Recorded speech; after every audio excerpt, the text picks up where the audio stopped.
கடன் உன்னை வசப்படுத்த முடியாது. தொடர்ச்சி. மனிதன் என்பவன் உதவும் பண்பினை இயல்பாய் கொண்டவன். ஆனால் இன்றைய மனிதன் அந்த உன்னத பண்பை மறந்தவனாய் வாழ்கிறான். மனிதனின் வளர்ச்சி அவனது புரிதல் நிமித்தம் அவனாகவே அவனுக்காக அவன் மாறுவதை பொறுத்தே அமைகிறது.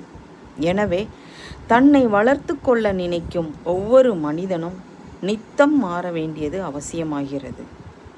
மனிதன் கூட்டமாக வாழ்ந்தாலும் தனி மனிதனின் சிந்தனை திறன் பொறுத்தே அவன் வளர்ச்சி இருக்கிறது.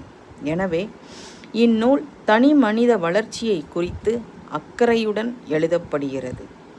தனிமனித சிந்தனை எப்படி அமைகிறதோ அப்படியே சமூக அமைப்பும் மாற்றமடையும். காரணம், மனிதர்களின் தொகுப்பே சமூகம். நன்றி.